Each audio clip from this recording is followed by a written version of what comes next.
In Sam Peckinpah's Pat Garrett and Billy the Kid, Garrett, James Coburn, is ambushed in a sepia-toned present, 1909, before the credits. As the bullets fly and bodies fall, there are shock cuts to a full-color past, 1881, experiencing similar mayhem.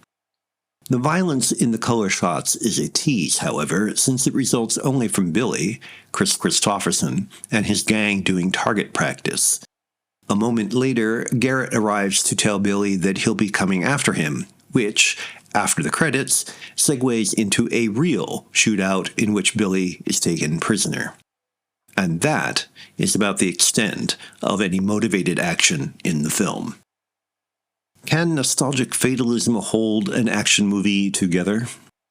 Billy escapes after that shootout, and the rest of the film follows Garrett tracking him down in one of the most languid, listless chases in film history.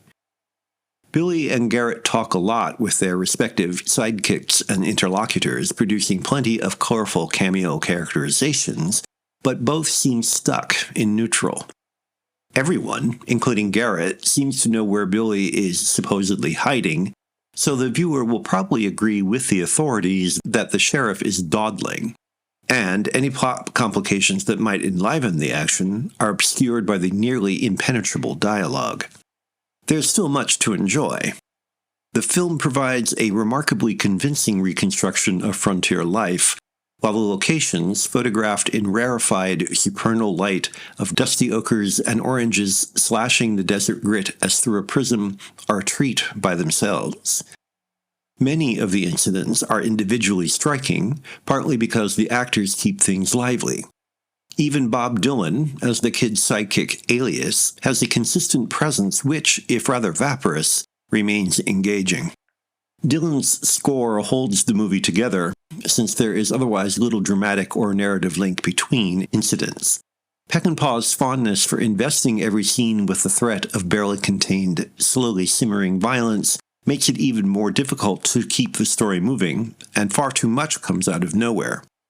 For example, there is a sequence in which Billy and Alias hunt wild turkeys. We have no idea how they got where they are, or why, but it is brilliantly shot and cut.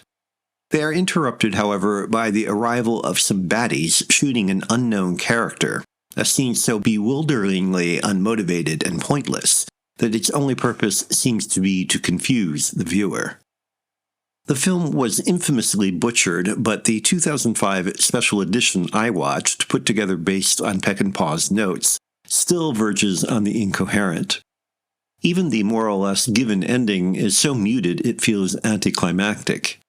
There is a core of haunting regret and ineffable sadness to the film, and it comes frustratingly close to being both a pensive, elegiac tone poem on the passing of the frontier and the notoriously difficult director's culminating vision. All the more tragic, then, that Pat Garrett and Billy the Kid adds up to far less than the sum of its parts.